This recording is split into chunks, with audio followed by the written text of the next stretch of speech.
मसान में भरे गिद्ध ने भी वो कार्य को की, और गिद्ध को कार्य करने से उनका बच्चा जितना भी जन्म होता था, सियारिन का बच्चा मर जाता था। फिर द्वेष के कारण से अपने राजा से कहा कि हे स्वामी, अगर हमें जिंदा देखना चाहते हैं तो जहाँ हमारा बच्चा गया है वहीं पर इसका भी बच्चा को वहीं पर विदा कर दीजिए, तब जा कर के हमारा सुकून मिलेगा। ऐसे बात को सुन करके राजा अपने दूत को बुला करके और राजा को कार्य करने के लिए वहाँ पर विदा किया।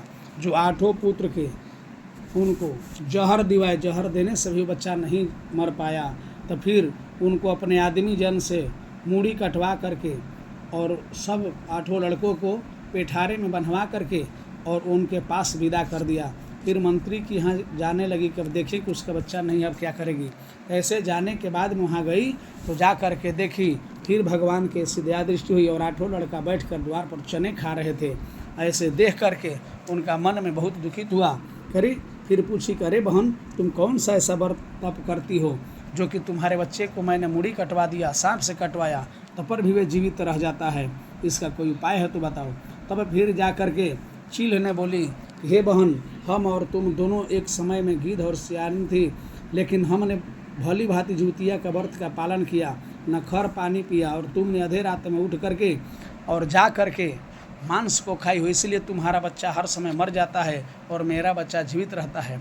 आज से भी तुम ध्यान दो और जा करके अपने बच्चे को ध्यान दो और जुतिया का व्रत करो, दिन भर रात भर उपासना करो, प्रातः काल नवमी में दूध से पारण करो, तुम्हारा भी उसी तरीक़ा से दीर्घालु बत्ते होंगे और धनवान होकर के राजमहल में राजा बन जाएंगे।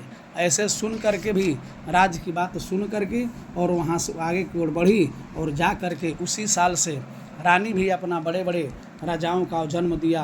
बहुत से 7-8 पुत्र हुए और फिर वे बड़े बड़े राज बन करके राज्यसभा में प्रवृत्त किए।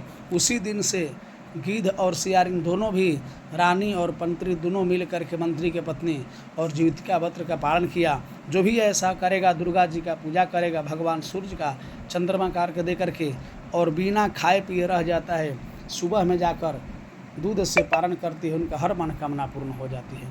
प्रेम से बोलिए दुर्गा महारानी की जय, जीवित वाहन महाराज की, जीवित पुत्रिका महाराज की जय।